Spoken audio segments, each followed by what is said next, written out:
Tu sais, il y a un truc super intéressant à observer dans les discours des gens qui t'entourent, et dans le tien aussi, même d'ailleurs, c'est quand ils utilisent les mots toujours et jamais.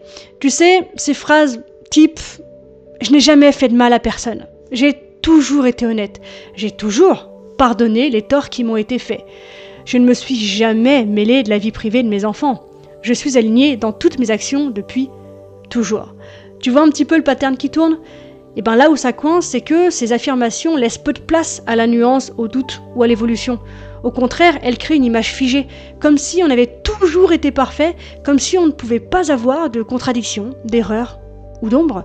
Or, le shadow work que je transmets, que j'utilise dans mon coaching, nous apprend que l'intégration passe inévitablement par la reconnaissance de nos angles morts, de nos imperfections, de nos moments où l'on s'est menti à soi-même ou aux autres. Personne ne naît totalement lucide et aligné. On se construit à travers nos échecs, nos prises de conscience, nos erreurs, nos ajustements.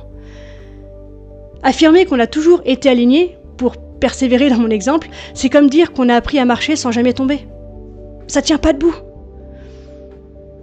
Mais souvent, derrière c'est toujours et c'est jamais, il y a soit un besoin d'idéalisation de soi pour éviter l'inconfort de reconnaître qu'on a pu blesser ou se tromper, un rejet de certaines parties de soi qui ne collent pas avec l'image qu'on veut projeter, et là on est en plein dans le sujet, une peur d'assumer sa propre humanité avec ses failles, ses contradictions et son évolution, et dans le cadre d'une affirmation qui se veut pseudo-spirituelle, une croyance spirituelle rigide qui confond alignement et absence d'erreur. S'accepter vraiment, ce n'est pas dire « j'ai toujours été » ou « je n'ai jamais été ».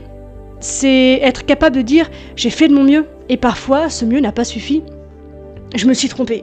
Et c'est comme ça que j'ai appris, ou encore j'ai évolué et je continuerai d'évoluer. Alors, la prochaine fois que tu entends un toujours ou un jamais, que ce soit dans le discours des autres ou dans le tien, pose-toi la question, est-ce que c'est vraiment vrai ? Ou est-ce que c'est un angle mort ? Es-tu capable d'embrasser aussi les moments où tu es ce que tu nies et où tu n'es pas ce que tu affirmes ?